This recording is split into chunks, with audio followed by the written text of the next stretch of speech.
Since the year 2000, there's been a complete boom of people being on the internet and honestly living there, existing there, cohabitating with other people from around the world, claiming this to be a new domain, something that is their own that they can have free realm on, control, and find people that are like-minded with. But with that, we have some things that are unnecessary evils like social media that have honestly brought to light some of the most negative people in the world. And even if you take into consideration all the positive that social media does, like becoming a major news outlet for people and connecting people and making people rich beyond their wildest dreams, we can also acknowledge that there are some evils with social media. Right to disrespect me like that and call me that, I got it for you. So go ahead and say it right now. So let me go ahead and call your daddy and let him know. Now you know, I didn't, you know. When they told you, you just told me right there you did know what you were saying. Because you told me to say it, and I respect you as a woman.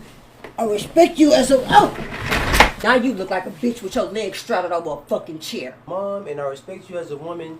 Nah, fuck so, that. You call me a bitch. I got your bitch. You standing there with your legs open looking like a whole pussy. For those that don't know, that's streamer content creator It's Benji, who's been doing content like that for a long time. Why? Because he's seeking success. He's seeking fame. And it's clear to me he's chasing one sort of type or niche in this content creation sphere. This is the I show speed effect in real time. I go on It's Benji's YouTube page and he has nothing but videos that are pranks directed towards his mom where he calls her a bitch or any variation of the B word for 2 months, or he has his chat donate mean things to read to his mom, all in the name of success and fame. Now, why you would want to be popular and famous for something like that, I have no clue. Because I don't think they understand the long-term ramifications of being known as the guy who was letting people disrespect his mom. That's not something that you want to be known for, or can even really grow from there. Because all you're going to be doing is stuck in this cycle of one-upping yourself and one-upping yourself. Next thing you're going to do is you're going to start going into classrooms and doing stupid stuff, right? Bro, can you shut the fuck up?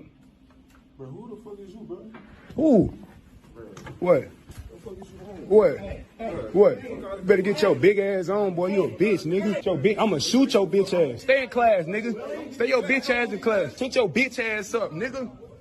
Puss ass boy. First of all, W student for standing up for the professor. He's on a website called Prism Live and being hella disrespectful in a classroom full of people that are clearly trying to learn. And I want to acknowledge that he's over here calling the professor and the student who stepped up to defend the professor a bitch and talking about he's gonna shoot him and do all these things while simultaneously backing up and avoiding this whole situation here. I think that that's very cowardly type behavior. And I can think about all the other people who have been doing humiliation content for a long time, the Keneal Josephs of the world, the Jadians of the world, and the effect that they've had on mainstream society is so big that even like Jadian had to take time this past year to say, hey, I'm gonna step away from this because I can see not only the impact it's having on me, you know, the people that are in my life, but I can see how it's affecting other people. And he gave himself up to God for the betterment of society, to be quite honest with you. There was a study that I looked up on Desert News that said nearly all children ages 8 through 12 want to become some sort of YouTuber or content creator. And then the number grows to 50% when we're talking about kids from 13 to 18 and social media influencing. Now, we could be very optimistic and think that, like, yo, all these people are going to want to do good. They're going to teach people how to bake and change tires and make extremely wholesome content. But we also know that's not how the internet works. We also know that the internet thrives on negativity. We also know that the cringy stuff, the edgelord stuff, hell, the harmful stuff is what drives clicks and views and engagement. I would love to think that there will be 50% of all teenagers coming up in the next couple years are going to become Mr. Beast Juniors. Now, what that would do to the YouTube algorithm, I can't even really say. But I'm talking more about the philanthropic side. But to be honest with you, a lot of those kids are going to end up being Neons or Sneakos or Jack Dohertys. And the worst part about it is, even for their sake, they're not going to make a lot of money doing it because those people are going to be quickly phased out. Nobody's going to want to see that. Nobody's going to want to patronize that type of content. And what they ultimately do is they make the new or other content creators that are doing good things in the space have a bad rap on them. To be honest with you, I fear telling people that I even have a podcast just because of the name of Kevin Samuels and what he's done to my community. I don't even get an opportunity to let people know the content is basketball before somebody writes me off as one of those He-Man woman haters. And you know what's crazy? I don't even really blame them because what Kevin Samuels did was absolutely crazy. Whether you thought it was good or bad, we can all agree that he was talking reckless to a bunch of people online. Another thing about this is that content creators don't even understand that you lose a part of yourself, your life, and your identity when you get into this content creation sphere. When you become a spectacle for public eye, people quickly start to lose who you are and recognizing that you are a person first, and they start to do crazy things like showing you at your grandmother's funeral. Bitch,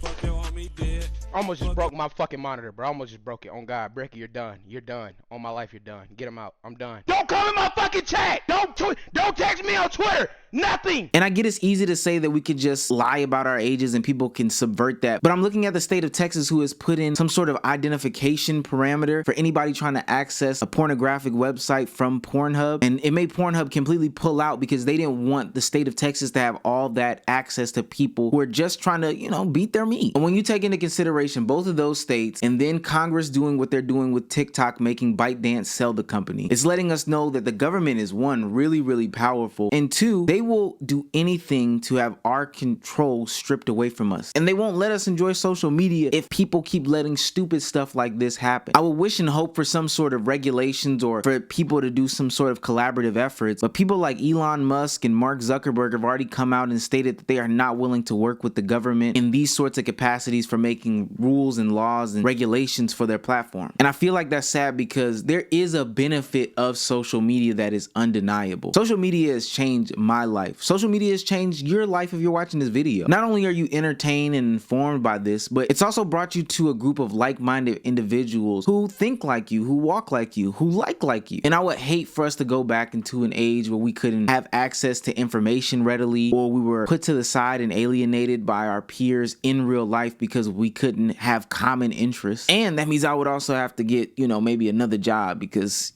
I like the way the content creation is paying my bills right now. But I can't deny that kind of content that is edgelord and cringy has to stop. Maybe they need to hire me as some sort of content moderator so I could just comb the internet and get rid of all the bad content that's out there. But let me know what you guys think. What should the government do? What should these companies do in order to get some sort of regulations around what's good content or bad content? China has something in place. Maybe we could get to like a system like that. I don't really know.